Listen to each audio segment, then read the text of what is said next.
NEET 2021 की क्या situation है, नीट 2021 वालों के लिए भी मैं आपको बता देता हूं साथ में। लो भाई, आप लोग भी नाराज ना होइए, आपको भी बिल्कुल दूजा भाव नहीं किया जाएगा। नीट 2021 इसके लिए मैंने आपको एक बार एक सेशन लिया था, बीच में आपको मोटिवेटिंग के लिए लिया था, अब आगे भी होगा। आज मंडे है बेटा, 28 जून है, आपने रे ऑप्टिक्स का एक लेक्चर देखा होगा, है ना।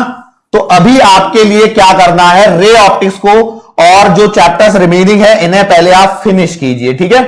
आपका जैसे ही ये फिनिश हो जाएगा, इसके तुरंत बाद में बेटा मैं आप लोगों से पर डे लाइव मिलूंगा और आपको एक चैप्टर असाइन करूंगा। ध्यान से सुनना भैया, 2021 वाले बच्चे, 2021 वाले बच्चों के लिए मैं बोल रहा हूं, अभी क्या बोल रहा हूं, नीट 2021 वालों के लिए अभी आप टाइटन क्रैश कोर्स में हैं। टाइटन क्रैश कोर्स के लेक्चर हर दिन यूट्यूब पे आ रहे हैं, आप सारे लेक्चर्स को फॉलो कर लीजिए।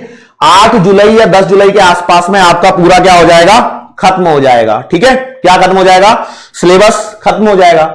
उसके बाद नीट 2021 वाले ध्यान से सुनो भैया, नीट 2021 वाले, उसके बाद पर डे हम लोग लाइव आएंगे और पर डे एक चैप्टर के अकॉर्डिंग मैं आपको करवाऊंगा। हर दिन एक चैप्टर रहेगा। मैं जैसे केबीसी खेलते हैं ना, कौन बनेगा करोड़पति, तो कौन बनेगा करोड़पति के अंदर मैं अमर गायकवाड़ आपका होस्ट रहूंगा। मैं आपसे सवाल पूछूंगा और आपसे मैं जवाब करवाऊंगा और हमारा पर डे का टारगेट रहेगा मिनिमम 30 से 50 क्वेश्चन तक हम लोग करने की पूरी कोशिश करेंगे हर दिन, हर दिन, मतलब छोड़ना कुछ भी नहीं। आप सब्सक्राइब कीजिए, लाइक कीजिए, शेयर कीजिए और बेल आइकन को दबा लीजिए। क्या मुझे नहीं मालूम